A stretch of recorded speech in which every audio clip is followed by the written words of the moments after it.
The Institution of Engineers of Kenya invites you to the 32nd IEK International Convention happening from 25th to 28th November 2025 at Pride in Paradise Beach Hotel and Spa Mombasa. This year's theme, Engineering the Future, the Roadmap for Kenya. Join engineers, industry leaders and global partners as we shape the blueprint for Kenya's sustainable development. Experience 4 days of powerful sessions, thought-provoking discussions, exhibitions and networking. All set against the serene coastal beauty of Mombasa. Don't miss your chance to connect, collaborate, and make an impact. Visit convention at iekenya.org to register and be part of a transformative experience that defines the future of engineering in Kenya. See you there. This event will be live on KBC Channel 1.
And a very good evening to you. Many thanks indeed for joining us. This is Easy Friday. On this, the 21st day of November 2025, it's exactly 40 days before we close the year 2025. We have a comprehensive coverage of the news that's shaping up today. We're looking at the by-elections in Malava and in Beere. Well, the campaigns are at fever pitch as the broad-based government machinery and the united opposition machinery camp literally in those areas as they seek for votes for the candidates that they want voted in for by the people. What are the implications for these political outfits on who gets voted in to be members of parliament for those particular areas? Details are coming up. And the government has challenged the judiciary, especially when it comes to rulings that in regards to government projects. This fronted by none other than the Deputy President Kithure Kindiki. We have business coming up, sports as well, and my favorite, that's the savage netizens coming up. But first things first, in Pixcharik, this are the highlights.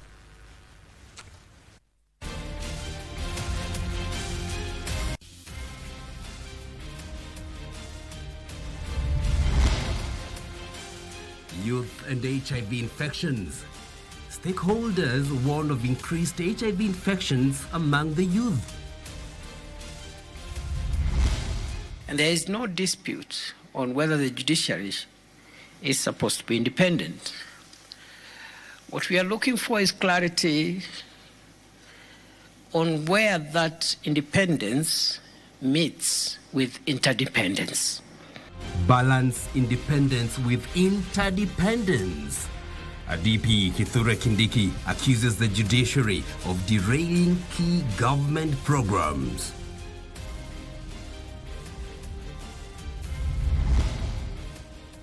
An emotional send-off. 31 victims of the Chesongoch and Murkoto mudslides tragedy in Marakwet East laid to rest 1 month on.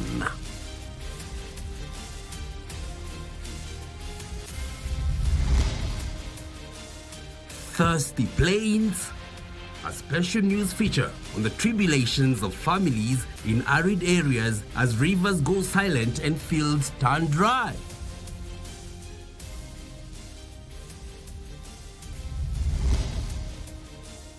And on the weekly Savage Netizens, focus is on humorous reaction to the hacking of government websites and the slap of the year 2025.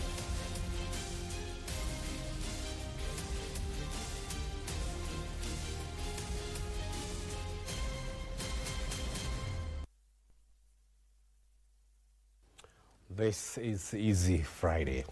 Our sign language interpreter tonight is Lucy Maura. My name is John Kago. Let's get on to it. Now, the government has announced plans to scale up the National Research Fund as a means of elevating capabilities through skills development, deepening of knowledge, and the strengthening of creativity and innovation.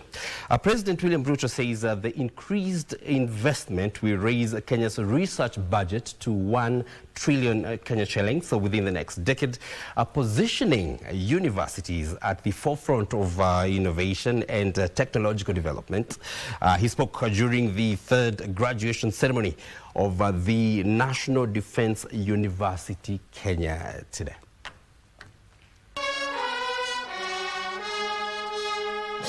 Graduates and their families congregated at the university grounds in Lanet, Nakuru County for the auspicious occasion that saw them graduate with master's, bachelor's degrees and diploma in respective fields.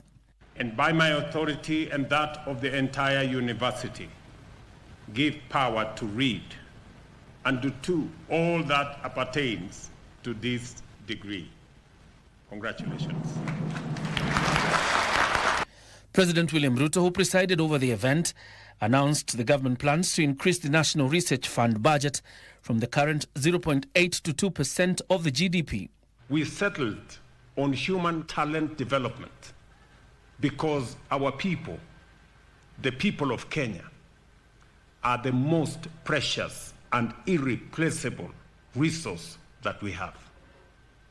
No country can rise above the abilities of its citizens. Other than fortifying the capabilities of Kenya's human resource, the government, through the fund, expects a steady rise in patterns from institutions of higher learning and deeper collaboration between universities and the labour market. Partnerships that design practical solutions to real-world challenges, as it happens in leading innovation ecosystems around the world. The head of state commended the National Defence University Kenya for its role in undertaking sensitive research with far-reaching implications for national security and development. This graduation comes at a fluid moment for our country and the globe. The pace of change is accelerating. The boundaries between traditional and evolving security threats are blurring. Our defense and security architecture is in constant flux. He cited ongoing studies on sustainable approaches to security challenges in the north of Kenya and other emerging national security concerns. I commend the University Council and management for their steadfast commitment to the research initiatives I have continued to assign from time to time. Studies addressing critical national concerns, including sustainable approaches to security in the North Rift, all of society's strategies addressing femicide, and the influence of fake news, misinformation, and disinformation. The National Defence University Kenya remains committed to its founding vision, that is, to be a hub of intellectual growth, professional discipline, and ethical leadership. Today's occasion is both a celebration of academic excellence and a testament to the continued growth, maturity, and strategic relevance of the National Defence University Kenya. The university continues to build its niche as a center of excellence in graduate training within the security sector. The president called on the graduating class to be bold and creative in confronting the complex challenges of a dynamic and interconnected world.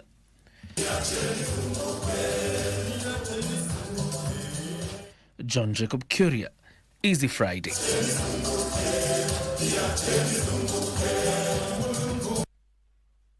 All right, then now political campaigns intensified Friday ahead of next week's by-elections as politicians traversed various regions in search of votes. Now, here are details of the campaigns with less than a week left to the November 27th mini poll. With 6 days left to the November 27 by-elections, political players have intensified their campaigns. In Bere North constituency, Public Service CS Geoffrey Ruku drummed up support for UDS candidate Leonard Wamutembe, faulting DCP leader Rigathi Gachagua for allegedly insulting local leaders. Sisi tumetosha kama watu ya Bere North, tufikirie mahali tutapeleka maisha yetu na maisha ya watoto wetu. Watoto wasome vizuri, wasisome. Basari iendelee vizuri, siendelee. Inakwigri joined a DCP party leader Rigathi Gachagua, accused government earlier leaders of voter bribery and political intimidation as he campaigned for the Democratic Party candidate Newton Kariuki. Unaweza kuja nyumbani Momenji, pahali watu wako na mtoto wao. Ati unafikiria hao watu ni wajinga.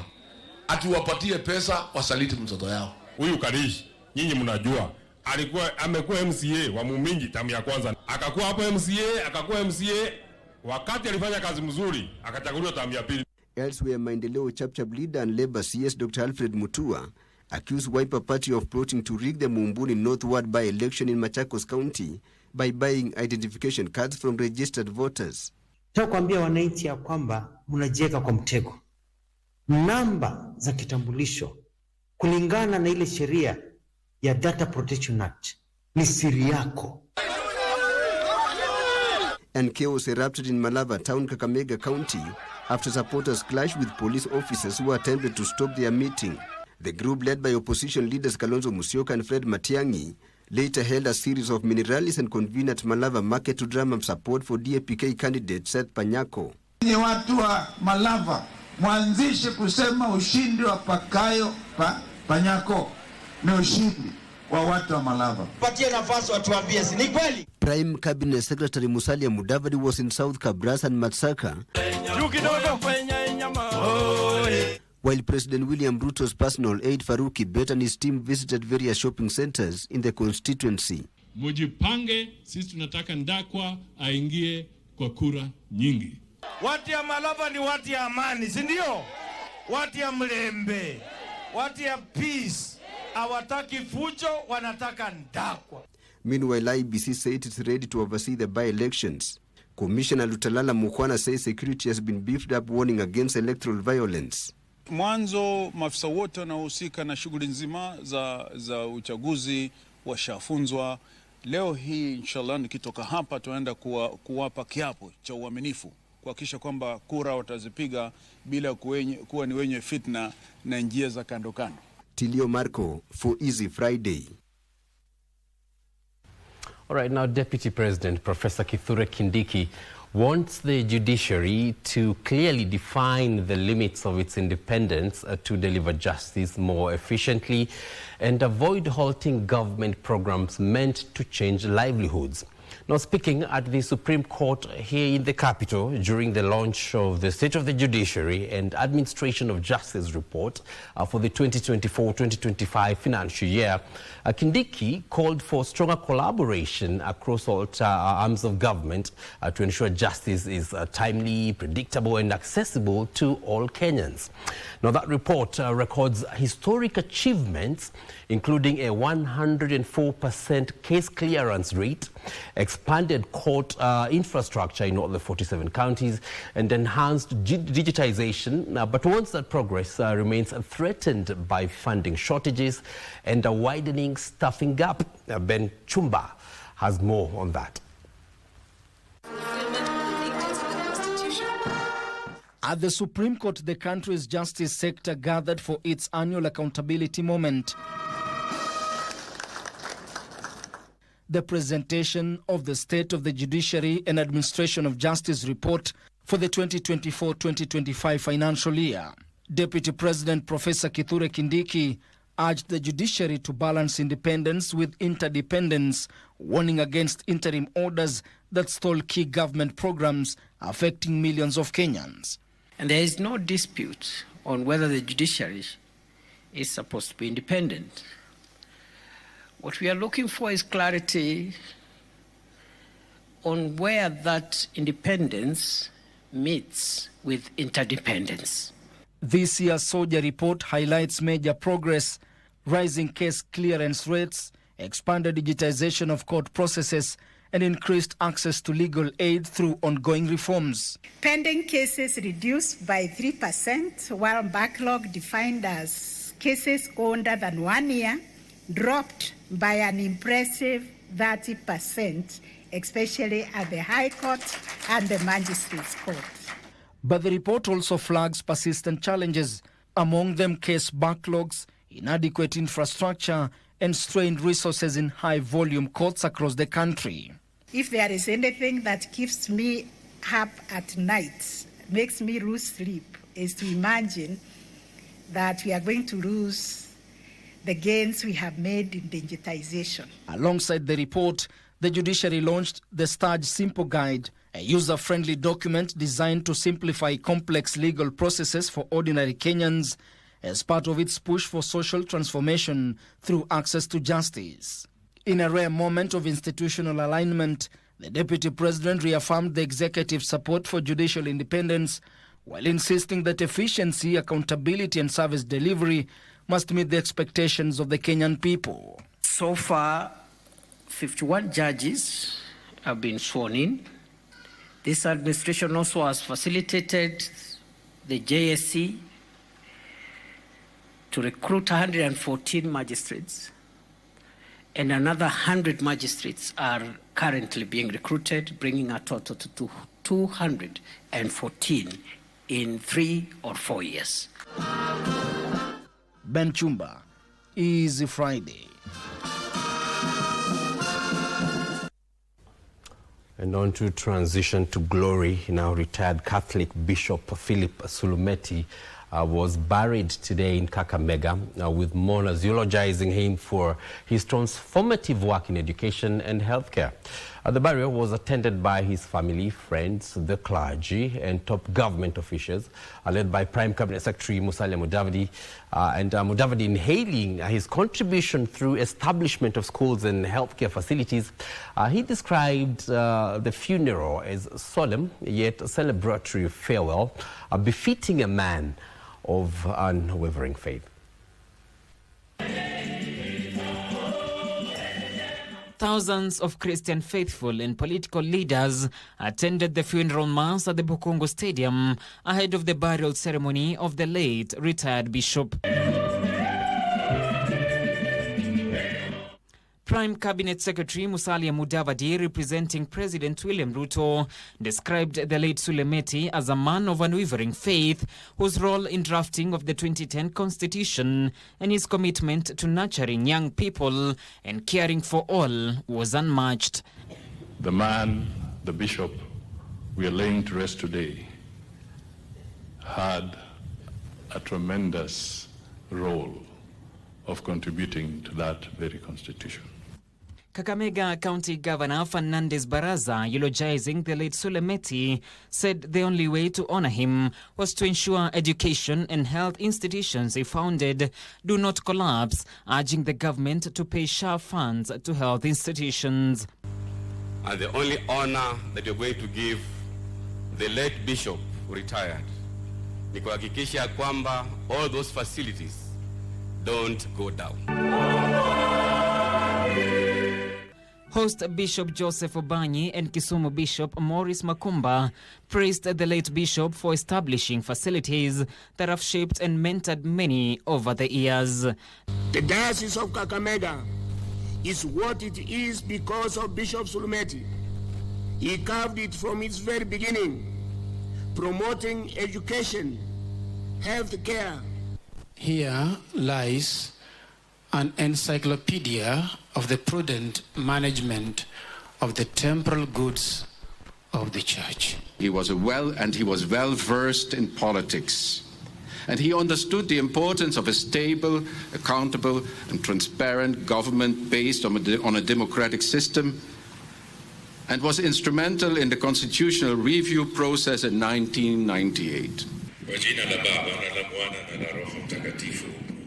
The final rites and interment at St. Joseph Cathedral marked the culmination of his life, which he dedicated to spiritual service and the growth of the Catholic Church in Western Kenya.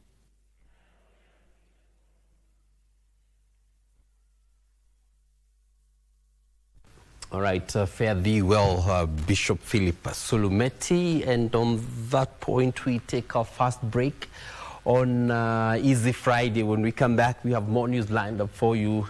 Well, a somber mood in Marakwet is 31 of all those that perished during that Marakwet landslide laid to rest. We have details of that and other stories that have been shaping up. Today, we're back in a moment.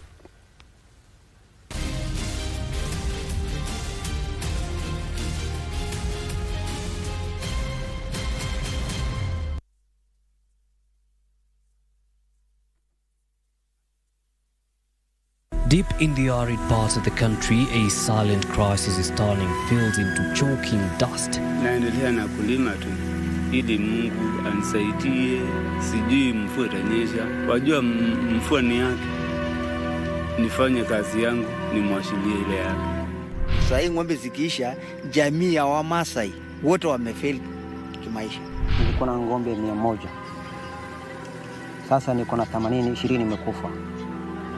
Mbuzi nilikuwa na 200, sasa niko na 100. So hapo hakuna kujimudu hapo. Ni kungoja kukufa.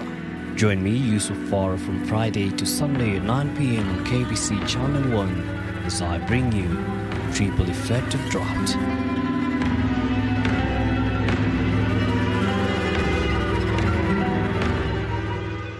When the hills gave way in Marakwet, thousands were left with nothing. But together, we can help them rise again. Join KBC in the Restore Hope, Restore Earth campaign, Unity in Adversity. Together for Marakwet. Donate through paybill number 522533, account number 8036543, or drop foodstuffs and supplies at Marakwet County offices.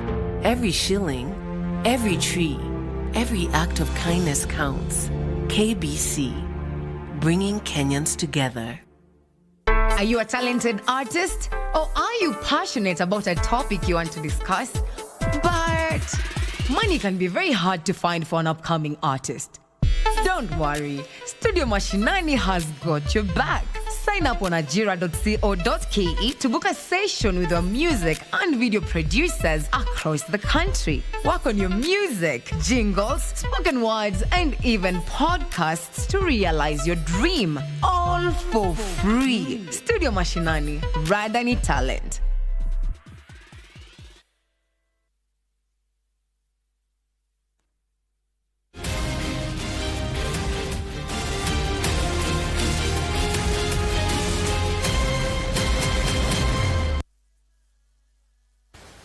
Right, and welcome back to Easy Friday. 31 victims of the Chesongoch and Murkuto mudslides, which occurred in Marakwet East last month, have been laid to rest. The emotional send-off at Chesongoch Center was preceded by a requiem mass and burial service, for which was attended by hundreds of mourners, led by Interior and National Administration Cabinet Secretary Kipchumba Murkomen, Elgeyo Marakwet Governor Wesley Rotich, and his Nandi counterpart Stephen Sang. The leaders vowed to offer financial assistance to the affected families to rebuild their lives. They also called for an all-inclusive consultation on efforts to find a long-lasting solution to the mudslides in the county.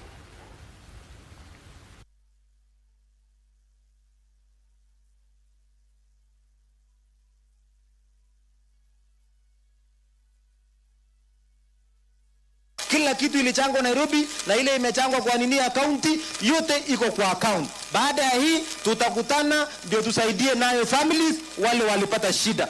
Suluhisho inapatikana, lakini haitakuwa suluhisho ya haraka na haitakuwa suluhisho ya kiupesi. It will be hard on government because they have to put resources. It will be hard on wananchi because you might have to be, your lives might be disrupted. But a solution must be found. it is even prudent that we evict compulsory eviction or compulsory relocation for those who are along the river banks, those who are within the water source, watu wote watolewe.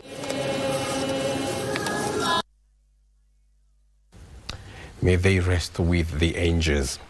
Now, health experts in the country are warning that the fight against HIV and AIDS is facing a new threat after 20,000 new HIV infections and 21,000 AIDS-related deaths were recorded in 2024.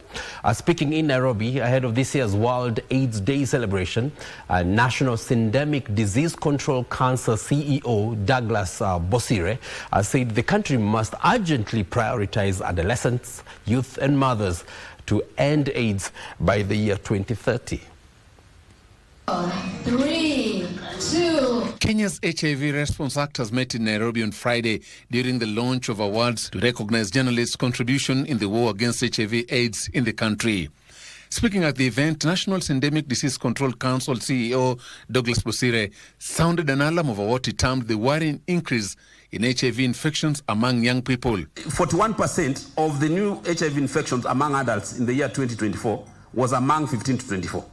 However, if you broaden that bracket again to 34 years, 75% of the new adult HIV infections occurred amongst those aged between 15 and 34 years. He also warned about the increase in the mother-to-child transmission of the deadly virus.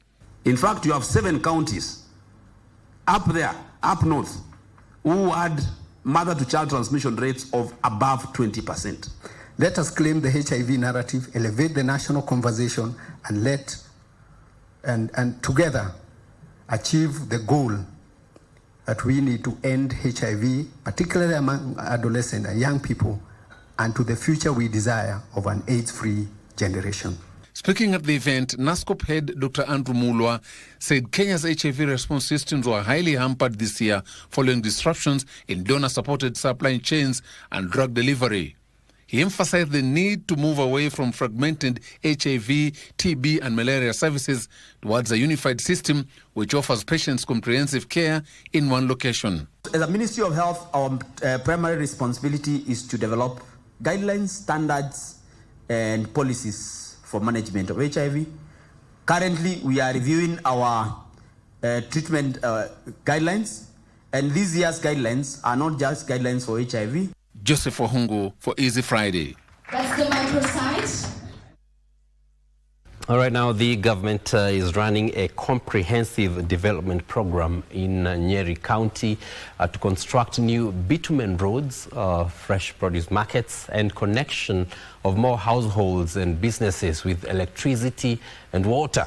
According to the Deputy President, Kithure Kindiki, the current last-mile electricity connectivity program to connect 1,000 new households at a cost of 800 million shillings has been upscaled by an additional 600 million shillings. Speaking in Nyeri, while in a development tour, Kindiki further said that the proposed dualling of the Karatina-Nanyuki-Isiolo road will be designed to pass through Nyeri town. All this, he noted, will contribute to the future growth of Nyeri municipality into a city status.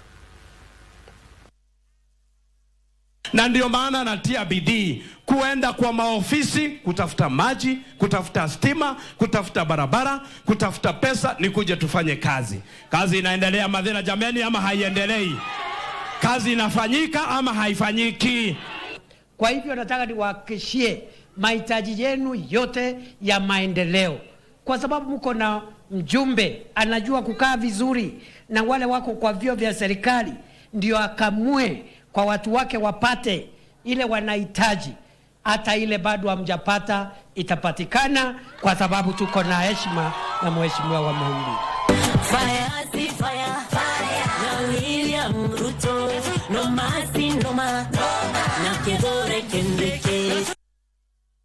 All right, and it's time for a well-deserved rest for Kenya Broadcasting Corporation's Deputy Human Resource Manager, Pamela Mogaka, who retires after 23 years of dedicated service. In a colorful retirement party that was held today right here at Broadcasting House, Mogaka was described by her colleagues as a dedicated and compassionate employee. Our reporter, Aaron Marie, has more details on this. For 23 years, Pamela Mogaka served as the Deputy Human Resource Manager at the Kenya Broadcasting Corporation. But to many here, she was known by other names. She was the management, or Serikali. We want to appreciate you for joining us on this very special occasion. We gather here today not just to celebrate a milestone, but to honor a remarkable woman, Mrs. Mogaka, aka Mama, Management, Serikali. So I hope you've written or you're writing a book to guide this generation and be the first person to buy that book. The speeches were not just formalities. They were personal testimonies. Colleagues walked down memory lane, recalling how Mrs. Mogaka's professionalism and deep care for employee welfare left an indelible mark on their careers and lives. Nimemuona hapa tukikaribisha especially attachees. She would advise them like a mother. She would give them every information they want to know. Mimi na kuna vitu tumefanya mingi ya kusaidia wafanyikazi wa shirika. Uombee wale umeacha. Hii kateri iko hapa mbele. Uombee wakuwe na utu. Because to my understanding, human resource is utu. Throughout your years of service, you embodied what it truly means to work in human resources. To lead with empathy, to listen with patience, and to act with integrity. And you can all attest from whatever every other person has said, that is evident. Her influence crossed all departmental lines.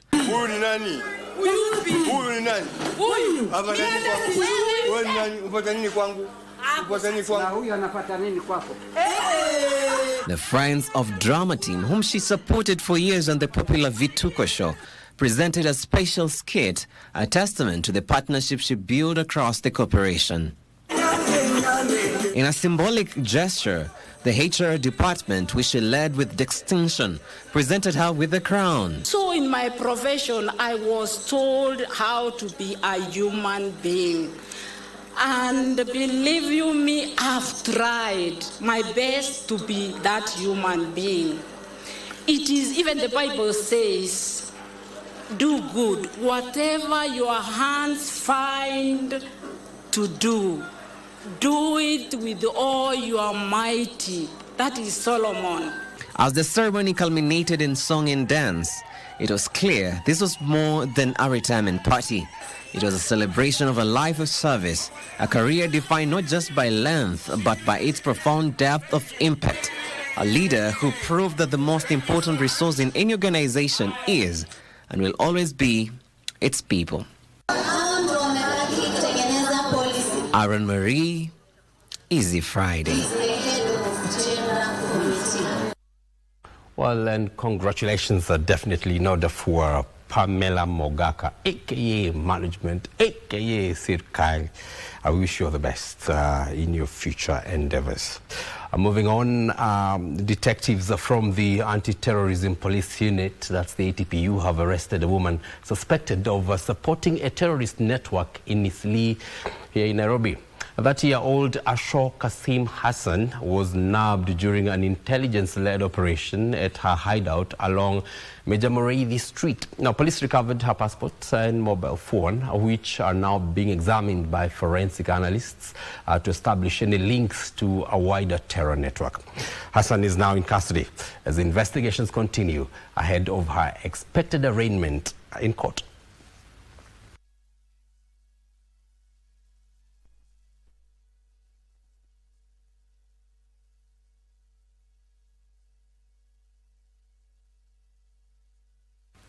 All right, and this next story takes me to my backyard. That's in Limuru. That's where I actually come from. Actually, a place called Ngarariga. That's my immediate neighborhood. And the story coming from that particular area is that the death of a 16-year-old boy, days after undergoing circumcision in Limuru constituency, Kiambu County, has sparked queries with the family demanding answers.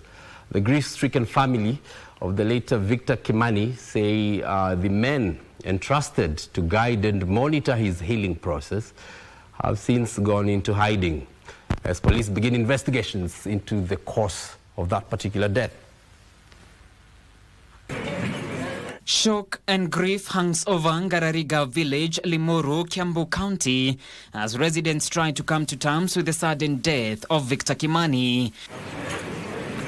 They are now demanding answers on what could have caused his death amid claims of negligence or foul play. Tumejua masaa ya asubuhi, saa 2:30 ndio mimi napika. Saa 3 ikifika hivi kutoka hapa akaenda gapatia mchichana ile iko hapa, kamwambia aenda uite hiyo kijana umpatie chakula ya kumuita kumpatia, akasema rudisha, mimi nakuita.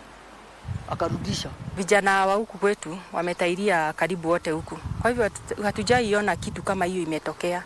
Kwa hivyo hata sikuwa na hofu. Sikuwa na hofu ati akikuja huku ama wasiwasi. Juu wote wanakujaga wanatokea vizuri, tunawatoa vizuri. Meanwhile, his family and friends who are gearing up to celebrate his rite of passage this Saturday now carries the weight of the loss, calling for swift action and accountability. Sio jambo la kawaida. Wewe ukiwa mzazi umempeleka mtoto wako aende akatahiri na alafu ukampatia mtu awe akimwangalia.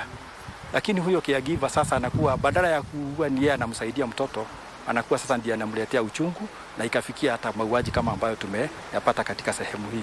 This as parents were urged to ensure they monitor the circumcision and healing process owing to the escalating cases of boys being abused after circumcision. Kumekuwa na macases mingi kama unajua hii ni kama kitu ni kama inheritance. Unasikiaga mtu mmoja venye alifanywa lazima na yeye ajiripishie kisasi. Naomba wazazi yale mambo ya zamani ambayo tulikuwa tunayafuata, naomba tuyarekebishe. Tujue ya kwamba huyo mtoto ni patient kama yule mwingine ambayo unaweza kuwa naye kwa nyumba. Kwa hivyo wakati ako pale anahudumiwa, fanya hima na uchukue hatua ya kuingia kwa hiyo nyumba, uangalie mtoto na uone jinsi ambavyo anahudumiwa. The body of the deceased was transferred to Tigoni Hospital mortuary pending an autopsy as investigations begin. Naomba washikwe na wachukuliwe hatua kali ndio wasiwaifanya ama warudie hiyo kitendo tena. Maisha yao wakue mtu akikumbuka hivyo hata akiregret hata itenda kitendo kama hicho. John Kahiro for Easy Friday. Oh, that definitely sends shivers to parents who's undergoing the cut, especially Kenya being a very cultural society. Well, caution should never be thrown away. All right, now moving on. Now we still have business on the way for you, sports a bit later. This is one of my favorite features, especially on Easy Friday, where we just listen up just a little bit and we call them the savage netizens. It was a week full of attacks. Now, first, hackers armed with all manner of weapons, crude oil price, managed to overrun key government websites. And then there was another vicious attack in Kitengela, where somebody's bodyguard attacked his employer's son-in-law. And what's the reason? Well, he had attacked the favorite daughter of his boss. This is how the savage netizens reacted.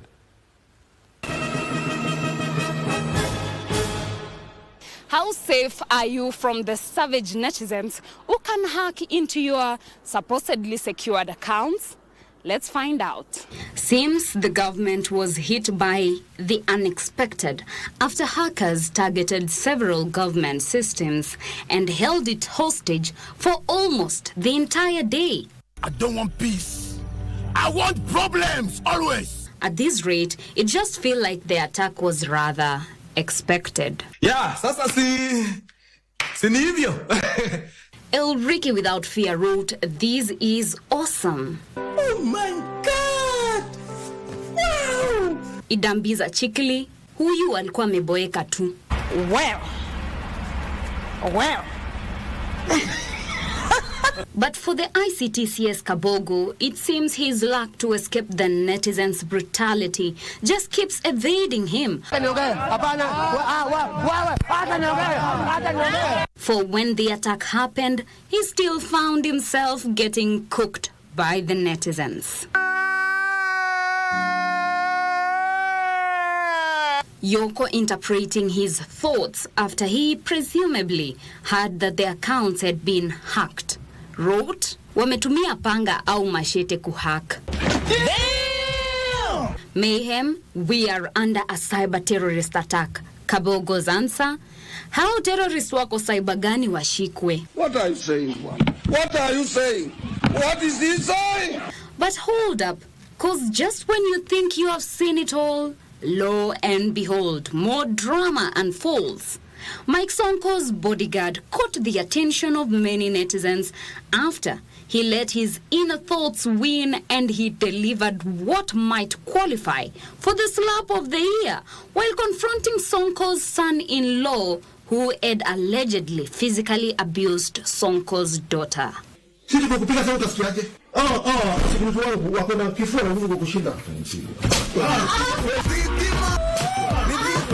The content and reaction that followed was absolutely priceless. Skia, ina slap kama bodyguard wa Sonko, ina slap kama bodyguard wa Sonko, ina slap kama bodyguard wa Sonko, ina slap kama bodyguard wa Sonko. Clearly, uchungu wa mwana aujuae ni bodyguard wa Sonko. Hata wahenga wanashangaa. Huge shout out to the security guard. Huyo bodyguard aongezewe mshahara. But what is netizens' advice? Siye mutafute huyo bodyguard wa Sonko mwenye amechapa huyo son-in-law wake kofi, mumkamate, mumrudishe tena huko kwa huyo son-in-law wake. Kwa hiyo same room, muweke huyo bodyguard hapo. Alafu, this time, toeni kamera. Mwash wrote, huyo bodyguard amesema hawezi kuja site atoke bure. Bodyguard alikumbuka vile mtu analipiwa hadi Range Rover, akaropoko akasema tu gai Mungu nipe nguvu. Monda suspiciously, nikaa alikuwa anadai huyo dem. I'm saying, and I say this without any fear of contradiction. Brayo, bodyguard alisema, if I perish, I perish. Akaachilia moja ya kimataifa. Ametokwa na wazimu.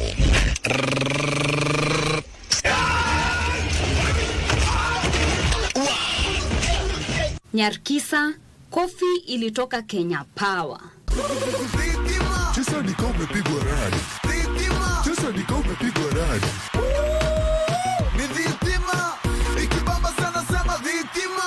The man, nimeacha hapo kwa acha kupiga bwanangu. I never expected it. Mint only thoughts, nimekwama kwa crop top. Kulingana na mimi sina maoni. Sina maoni kabisa.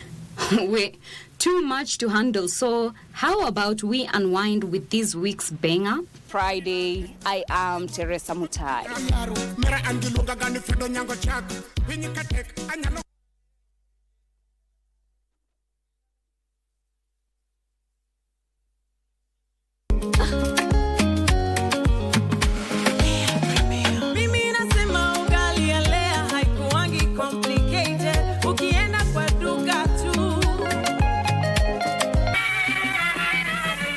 Iko tayari nikupe na niko tayari kukupa, lakini kwanza usije usiku ukiwa mlevi umepigia watu kelele.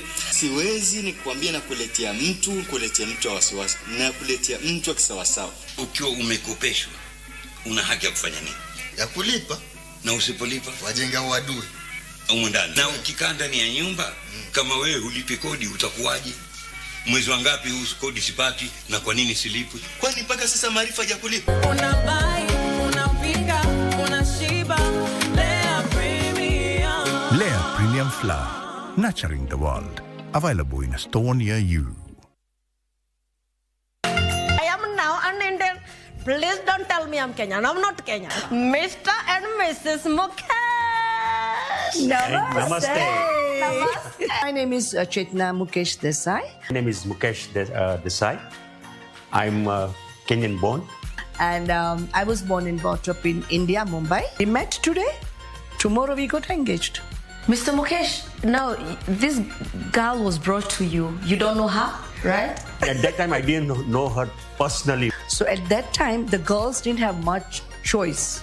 But mind you, I haven't made a bad choice. I'm happy with him. At this time, I got an opportunity to thank KBC for making me learn Swahili and English. I am officially from this family. So if you meet me, just say, this is daughter to Mukesh, this is daughter to Mukesh. You call me Rachel Mukesh. क्या खूब लगती हो, बड़ी सुंदर दिखती हो.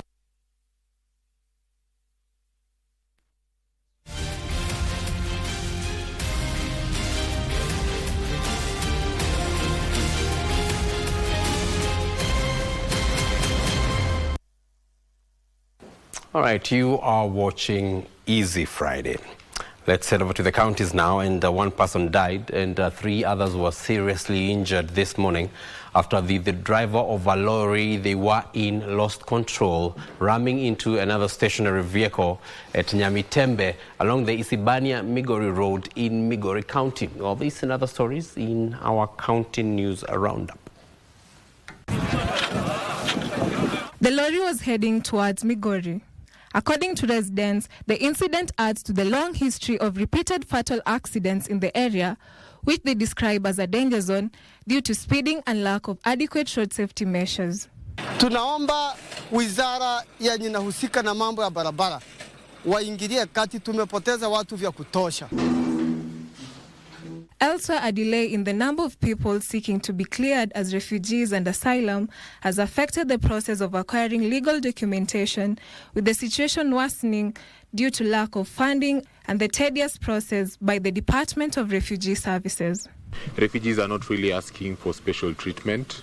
They're just asking for an opportunity to take part in the growth of the economy and to basically support their families. So this is a speed that most refugees do not have sufficient and the documents required to access services.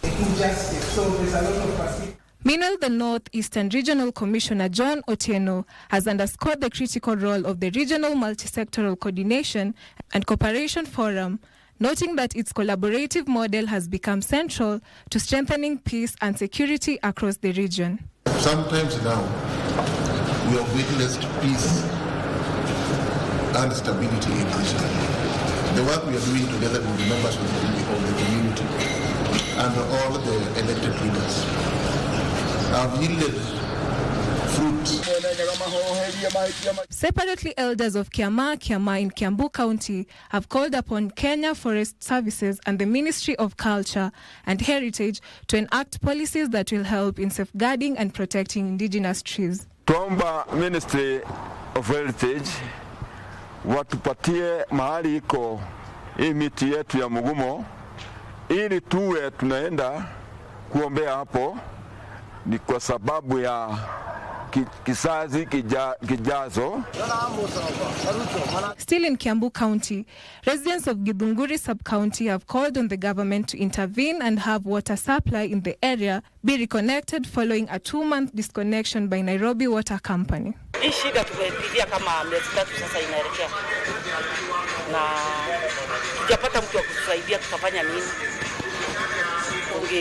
Tukipata mtu wa kutusaidia tunaweza furahia.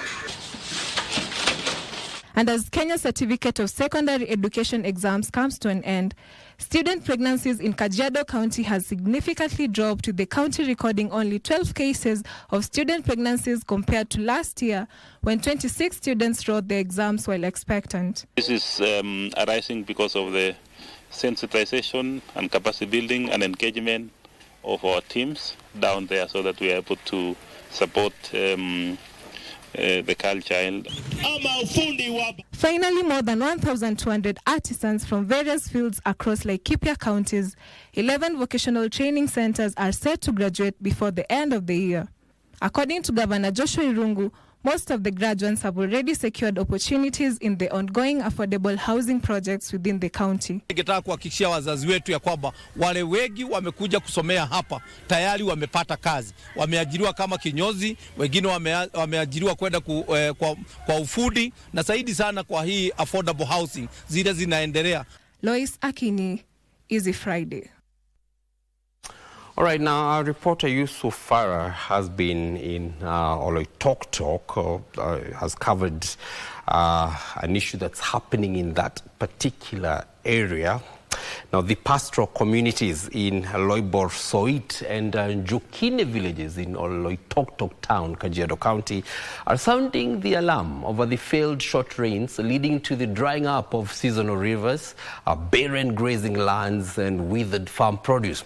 The situation that is worsening by the day has forced many families to shift from their homes in search of water and pasture, amidst fears that this could spark conflict. Our reporter, as I mentioned, Yusuf Farah, has spent a day in that particular area and brings us this story, Thirsty Plains. Take a look. Early morning at Njukine village in Kajiado County, John Terrer has just escorted his livestock up to 5 kilometers from a neighboring village in search of grazing lands in this arid area. The exhausted fields have little to nothing to offer. Luckily for him, the gods that are browsers in nature have this shrub offering tree to feed from, and before long John is up in the tree ensuring his livestock have something to feed on. The young pastoralist tells a story of despair as the projected October, November, December rains are yet to bless their vast open lands. He worries that the continued dry season is spelling doom for him and his livelihood, which is heavily dependent on the livestock. Mimi sijasoma. Kwa hiyo siwezi nikasema nitaajiriwa. Hizi ndo wananiajirigi mimi. Kwa hiyo wakiumia ama wakikufa nitapata pigo kubwa sana kimaisha. His story is no different from Kotene Olen Ketua, who is slowly coming to terms with the harsh reality of failed rains that are making him contemplate moving from his homestead that he built for his family. Na ng'ombe pia zimepungua yale mabagi tumefanya kuitorosha kuifuata mahali wingu imegonga. Not far from here we meet Mzee Philip Ole Mosarie, who is also on the move with his livestock. He hopes to make it to a town further up ahead. Na tunaelekea sehemu iko mvua kidogo ya sehemu naitwa Mokoine, kuruka Mokoine kwenda Kuku. Kuangalia kama tutapata nyasi kidogo hapo. This rather complex journey is the price they have to pay after the rains they were counting on, according to the weathermen, were a no-show. Serikali kama una njia kwa kusaidia atasaidia, kwa sababu tumeona hata paksa hii akanyagiki. Na unaona msaada yoyote ambaye anaweza kuona, maana ni kipindi hii mvua ndogo sana. Mimi nahama kwa ajili ya kiangazi. Kiangazi ina tukumba ng'ombe zinateseka. So tunaomba serikali kama kuna njia yenye kutusaidia. Tunaomba atusaidie sana. Juu tunajua hisi tuoteshea nyasi wote, lakini maji anaweza turudishia mtoni. Some of the livestock keepers have been lucky enough to find this recently harvested farm. Emaciated livestock in this farmland, a clear confirmation of the arid situation in this area. Tumetolewa park, tumekuwa na shida ya park, tumekuwa tunaendelea kwenda kutafuta nyasi. Mifugo sasa magame park wakawa tufukuza huko. Tukakuja huku na hata huku hatuwezi tukakaa. Ng'ombe ikabidi tuhamishe kutafuta majani na maji. Tulikuwa tumempatia ng'ombe maboe kaje ikaisha. Tukasubiri matakataka ya marago tukapata ikaisha. Sasa ikabidi kusikia pahali ambayo hata kama ni mbali ambayo kuna kanyasi kidogo nampeleka mfugo. But it's not just the food for the livestock that is necessitating this migration. Crops have failed in the farms too, pointing to a dire need for assistance to this community. These seasonal rivers are the community's lifeline. From the people themselves to the livestock. The flow of the rivers mean they have something to hold on to. There's, however, a hitch. The failed rains are threatening the continuous flow of these rivers. Some are slowly drying up, and for others, absolute dryness and hopelessness. The International Federation of Red Cross and the Red Crescent Society statistics reveal that an estimated 1.8 million people need urgent food assistance, and this number is expected to rise to 2.1 million by early 2026. A vast majority of which are coming from these pastoralist communities domiciled in these largely arid and semi-arid lands. A united response is critical for these communities as time is ticking for them and their livestock. Sai ng'ombe zikiisha, Wamasai, yani tuseme jamii wa Kimasai, wote wamefeli kimaisha. Ndio sai ng'ombe imeama kwa ajili ya kiangazi. Mpaka sai mwezi wa 11 mvua hainyesha mpaka saa hii. Hata sasa ukiangalia watu wengi inakuwa watu wanapata pressure kwa sababu ya mfugo. Mvua ikikataa kunyesha, hasa watu wapate usingizi. Both government and the private sector are being urged to bond to ensure that no pastoralist dies of hunger or buries livestock due to these natural phenomena. For the communities here, depressed rainfall, drying rivers and almost zero yields in their farms means that they're now pegging their hopes on humanitarian aid for their prosperity and that of their families. Yusufar reporting for KBC Channel 1 in Oloitoktok, Kajiado County.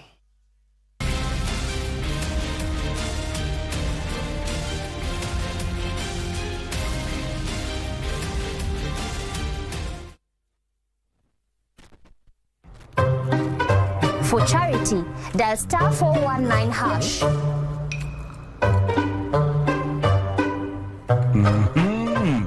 Nakuona.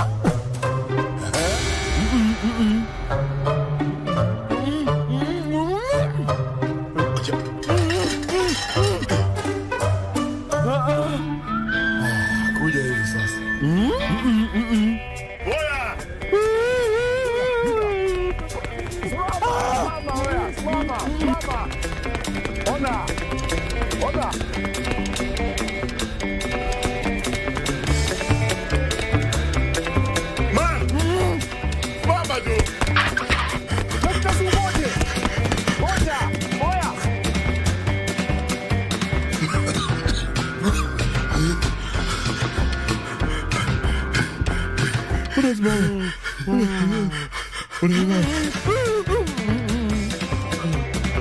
Buddha. Siku umedial star 419 hash. Chika.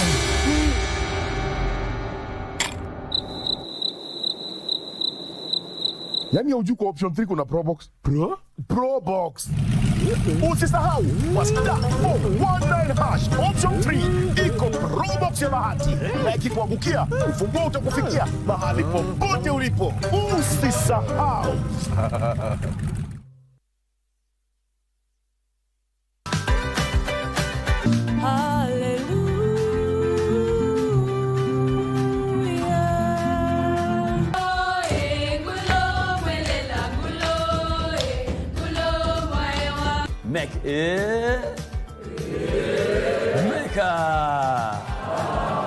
Mshikamano nchini ndo nguzo ya ufanisi. Tukiondoa mitihani ya kitaifa itakuwa namna gani? Kufanya haya mitihani inaleta msongo wa mawazo kwa wanafunzi. Lengo wazi la kufaulu mtihani kuu ni kuwahimiza wanafunzi kujituma na kujifunza kwa bidii, kwa kuwa matokeo ya mtihani huwa na uzito mkubwa. Funga sentence kwa kuzingatia kiwakilishi cha idadi. Watatu wameenda sokoni. Watatu wameenda sokoni, makofi mpigie. Nomino magonjwa ipo katika ngeli gani? Pate Ryan, uya. Tena Ryan, uya.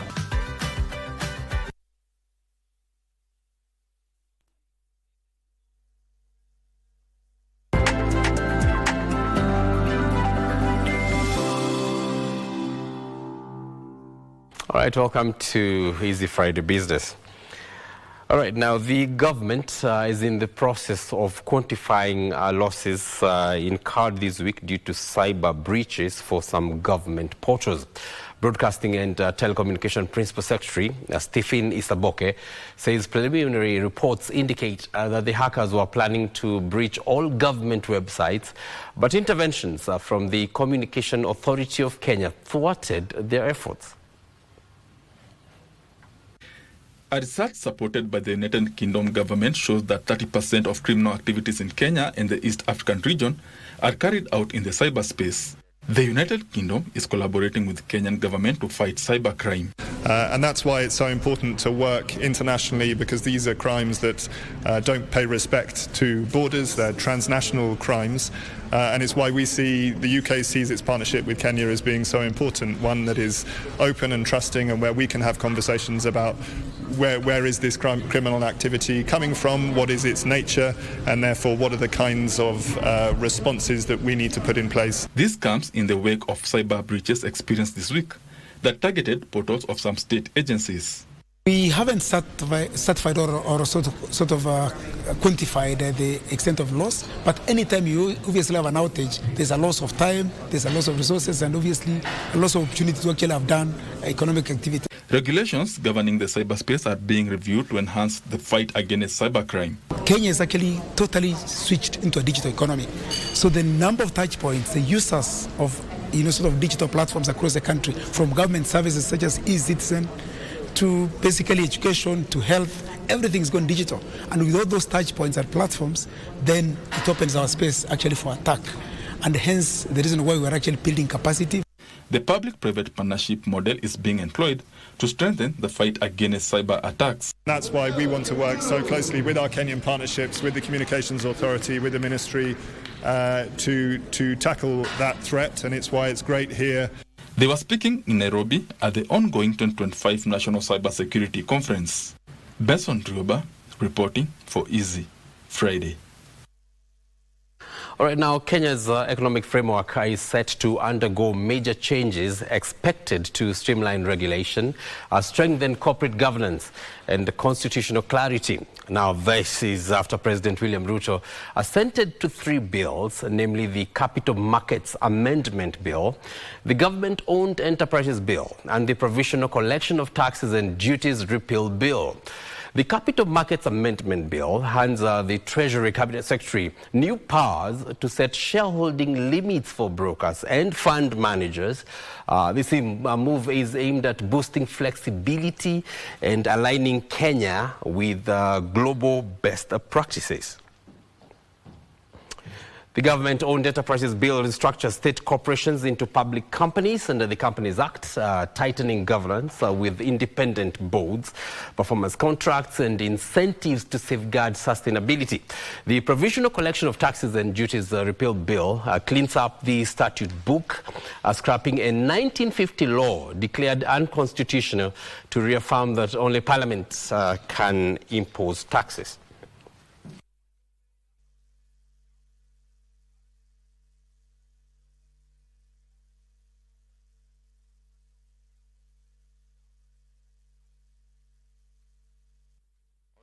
The Controller of Budget has warned that Kenya's fiscal stability is at a tipping point as a soaring public debt continues weighing down on national development. Presenting the first quarter budget implementation review for 2025-2026 fiscal year, Deputy Controller of Budget Stephen Masha called for an immediate and comprehensive audit of the national debt, including full reconciliation of loan books and proper tagging of every loan to identifiable projects. Controller of Budget Stephen Masha says Kenya's public debt has climbed to 12.04 trillion shillings, pushing the debt to GDP ratio to 69%, which is above the 55% benchmark set in fiscal policy frameworks.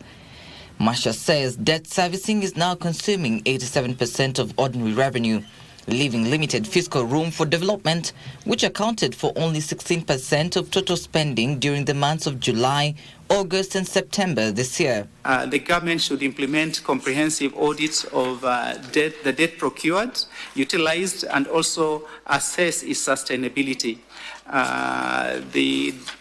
The audit should extend to the public debt stock, and also an appropriate reconciliation should be made on the loan books, tagging all the loan projects. Masha told MPs that despite major gains in digitizing public finance management, public debt remains the only major component still processed manually, warning that failure to automate public debt management could result in data inconsistencies and weak real-time monitoring. All other exchequers at the national government have been automated except that associated with the public debt. So it is important. We are calling on automation of the public debt management system to ensure that this will enhance data accuracy and also enable presentations at a very, very quick rate. The Deputy Controller of Budget decried delays in implementing the electronic government procurement system, which he noted remains patchy across state agencies, resulting in low development budget absorption,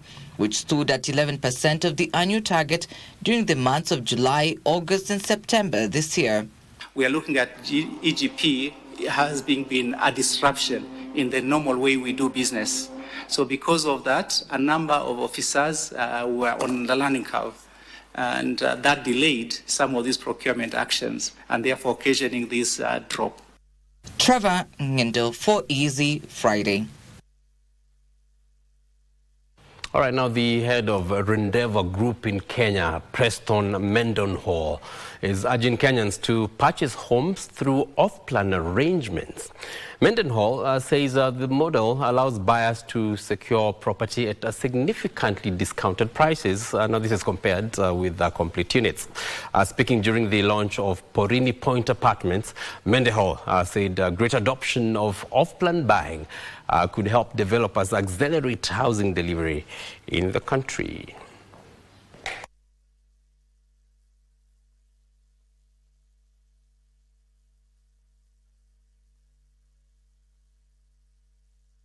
Tattoo City and its owner, Rendeavour, we have entered the market with Porini Point, which we believe is the best price point, get the most value for money and the best quality. These are larger apartments than you will be paying for in other developments within Tattoo City, and it has the full backing of Rendeavour, which is the owner and developer of Tattoo City.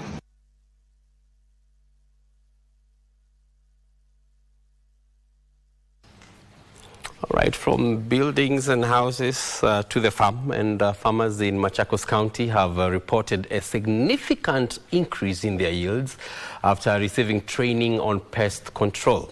Kafasi Pest Program Lead Dr. Muo Kasina highlighted that maize crop under irrigation is the most vulnerable crop to pests such as fall armyworms, especially during dry periods. Now that training program provided farmers with a platform to share their experiences, while experts offer deeper insights into pest management. Farmers have had a lot of problems. Before, farmers were not using pest control products on maize. Now you cannot grow maize without pesticides. And one of the things we are doing is working to reduce use of pesticides, because also we know negative effects of pesticides, and not only on humans, on birds, on wildlife, but also on other small organisms. That has a lot of effect on the environment. Tumeona tumetoka mbali, sababu kama mimi mkulima mwaka juzi nimelima na mradi wa Kafasi Bwana Kasina, na nikapanda kilo 4 za mahindi na nikatumia mbolea kama fertilizer na nikaweka mbolea ile ya ng'ombe. Mimi kwa shamba langu yenye nilikuwa nimelima na wao nilitoa gunia 10.5.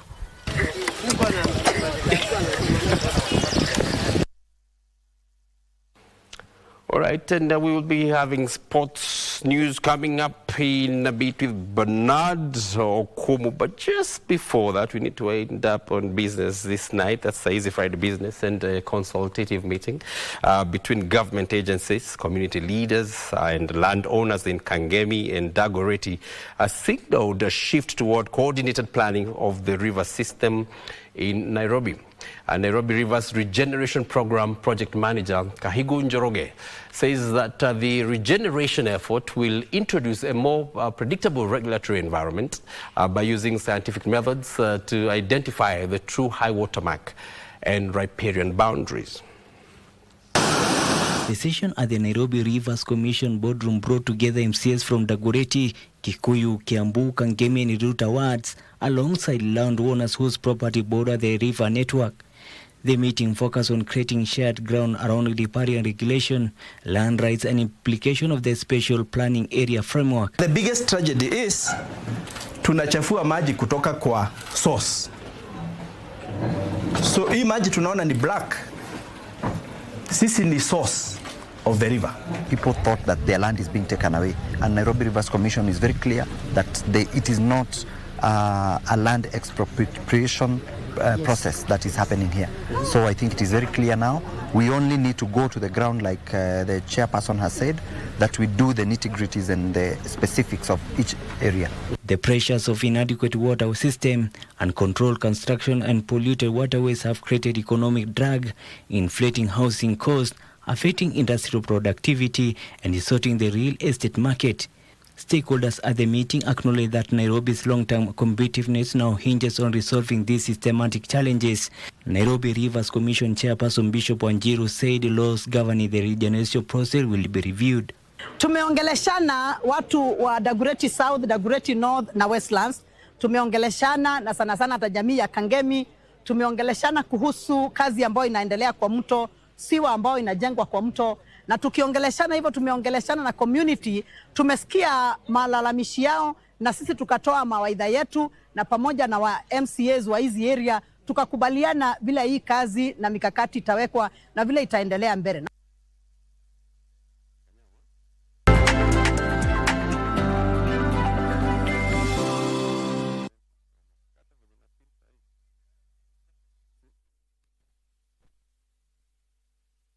Tushinde.com. Cheza safe, cheza smart. Gambling is addictive, not for persons under the age of 18 years. Sasa kwa star 419 hash uko na game mpya. Tushinde spin corner. Simply spin. Kisha ngoja, na kwa entry moja unaweza angukia na uspin hadi mara 3. Na ikigonga 25,000 na kufikia instantly. Cheza spin corner sasa hivi kwa star 419 hash option 4. Tushinde.com. Cheza safe, cheza smart. Gambling is addictive, not for persons under the age of 18 years. Get ready to feel the rush of the open road. From 19th till 23rd November, the African Road Cycling Championships come to Kwale County. Watch Africa's fastest cyclists from all over the continent battle it out on Kenya's stunning coast. Be there to cheer the champions or catch every thrilling moment live on TV. Don't miss it. The African Road Cycling Championships from 19th till 23rd November in Kwale County.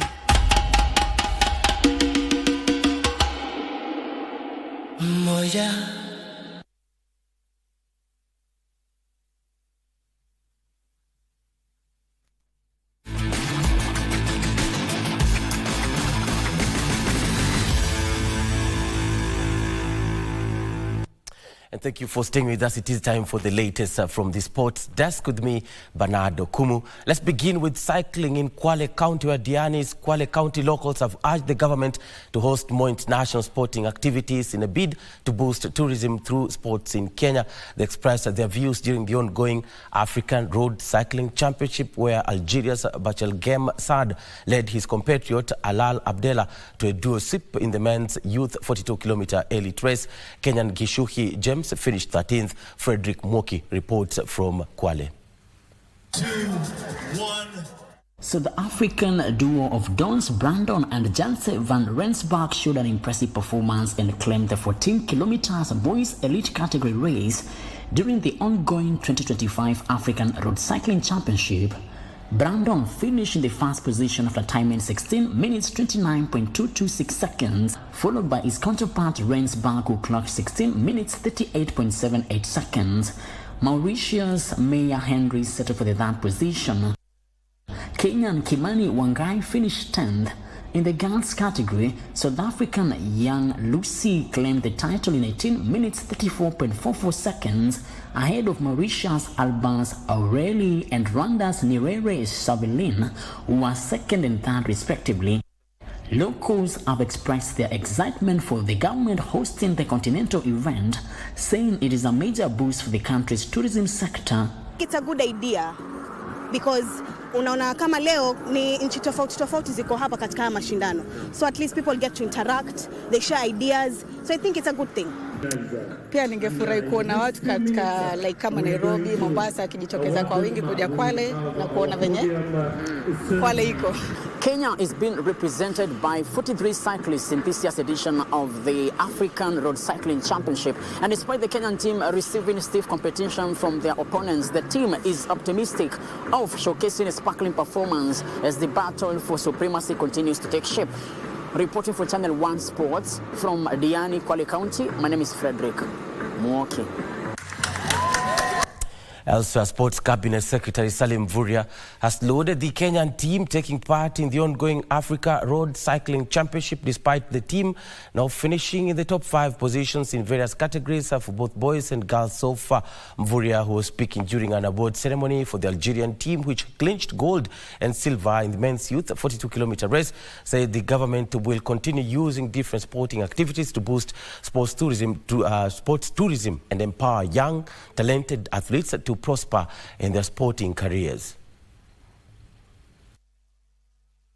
You can see the inspiration of the different parts of the economy, our tourism, and therefore this has been very, very sensational as an inspiration to all Kenyans, but also to the economy of this region. And to boxing now, where Kisumu's George Opio put in a sterling performance to beat Kenya Defence Forces Abdi Faraji in the middleweight category of an entertaining bout during the 5th leg of the National Boxing League in Kisumu County. Home favourite Frank Omondi was stunned by Kenya Prison's Mwinyi Kombo in the featherweight category. Achola Simon reports from Kisumu. Before a packed United Church Hall at Nyamasaria in Kisumu County, George Opio beat Abdi Faraj in entertaining bout in the middleweight category as the 5th leg of the National Boxing League kicked off in Kisumu County. Buoyed by the home crowd, Opio weathered the early storm from Faraj before dominating a shell-shocked KDF fighter. In another entertaining bout, Kenya Prison's Mwinyi Kombo put up an accomplished fight to beat fan favorite Frank Omondi, alas Commando, on points.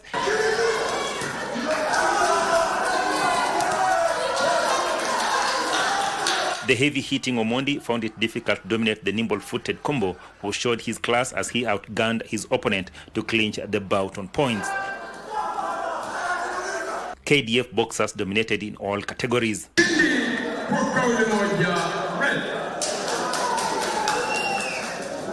KDF's Abednego Chalo punished Daniel Mwangi from Laikipia, forcing the judges to call off the fight. Similar fate befell Eric Odoyo from Kisumu, who found the going tough against KDF's Washington Wandera. Richard Odhiambo from Kisumu also found it difficult to outpunch KDF's opponent Caleb Wandera, necessitating the judges to call off the bout. Kenya Police lead the points log with 80 points, followed by KDF with 70 points. Nairobi County has 2 points, while Nakuru and Kenya Prisons have 22 and 21 points respectively. The finals are scheduled for Saturday. Achola Simon, Channel 1 Sports, Kisumu County. Thank you, Achola, for that report. On to basketball now, where Nairobi City Thunder will face Mozambique's Ferroviário de Beira tomorrow in the semi-finals of the L16 Basketball Africa League BAL East Division after a perfect run that saw them finish top of Group A at the Kasarani Indoor Arena. The Kenya Basketball Men's Premier League champions progressed after winning 2 matches against Namuwongo Blazers of across the borders now, where Chelsea held Barcelona to an old draw last night in the UEFA Women's Champions League clash at Stamford Bridge, while Bayern Munich stunned PSG 3-1 in Paris. Ellie Carpenter gave Chelsea the lead after 16 minutes of play when she hammered home from the edge of the penalty area. However, Barcelona leveled 8 minutes later after Iwa Pajo scored from a corner kick. The result leaves Barcelona at the top of the league phase table with 10 points, while Chelsea is in 6th place with 8 points. Meanwhile, Bayern Munich came from a goal down to beat PSG 3-1 with goals from Linda Dahlmann, Momoko Tanikawa and Jovana Damanjovic. Atletico Madrid thrashed 4-0, while Roma drew 1-1 with H. Leuven. The penalty. Democratic Republic of Congo have directly qualified for the finals of the FIFA World Cup 2026 playoff, which will take place in Mexico in March next year. Now, Congo and Iraq were the highest ranked teams from their regions who are seeded and go directly into the finals. The unseeded teams in Path 1, Bolivia and Jamaica, will play each other in the semi-finals, with the winner facing Democratic Republic of Congo in the finals, while the winners of Path 2 semi-finals, New Zealand, New Caledonia and Suriname, will face Iraq in the finals. Now, the winners of the finals will then get a chance to play at the 2026 FIFA World Cup. Congo booked their place in the Intercontinental playoffs after eliminating Nigeria in the African CAF playoffs. Zaidu, and the first shot goes in, deflected. Makambu now, haven't really seen him on the ball in the game so far. Makambu, great ball into the middle, and there is the equaliser. Right on cue. Meshak Elia. It has finished Nigeria 1, DR Congo 1. And it's been saved.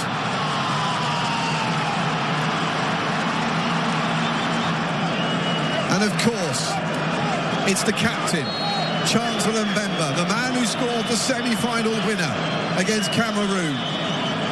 The man who almost scored a winner in this final. Steps up and scores!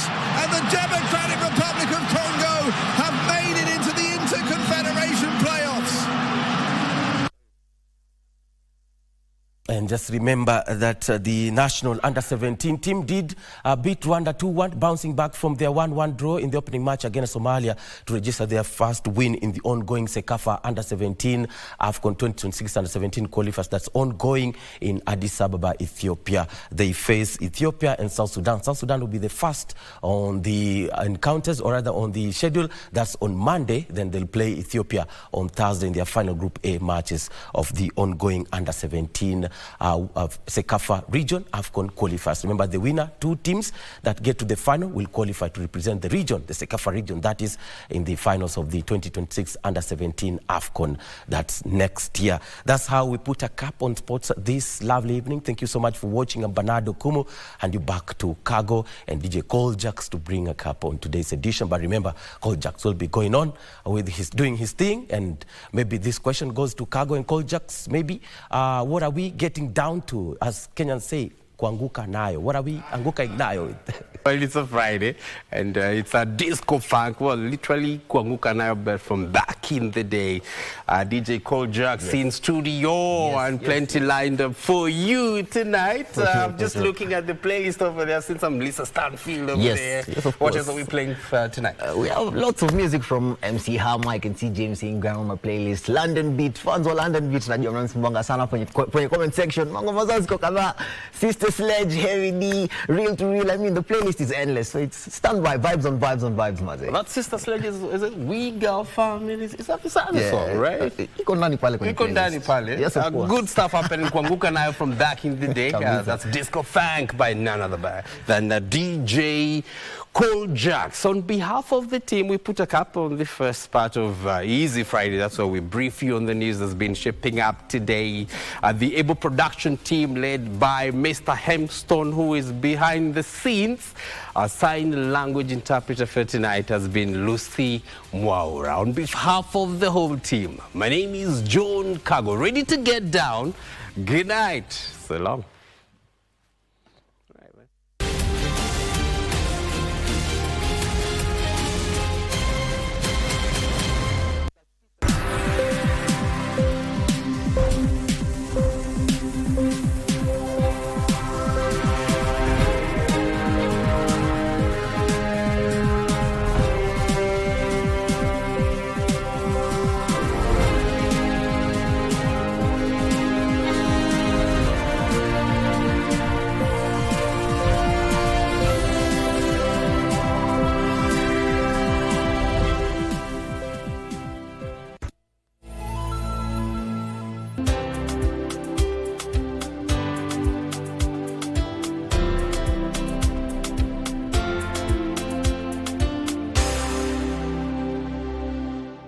Deep in the arid parts of the country, a silent crisis is turning fields into choking dust. Naendelea na kulima tu ili Mungu anisaidie, sijui mvua itanyesha. Wajua mvua ni yake. Nifanye kazi yangu, nimwashilie ile yake. Sasa hii ng'ombe zikiisha, jamii ya Wamasai wote wamefeli kimaisha. Nilikuwa na ng'ombe 100. Sasa niko na 80, 20 imekufa. Mbuzi nilikuwa na 200, sasa niko na 100. So hapo hakuna kujimudu hapo. Ni kungoja kukufa. Join me, Yusuf Farah, from Friday to Sunday at 9 p.m. on KBC Channel 1 as I bring you Triple Effect of Drought.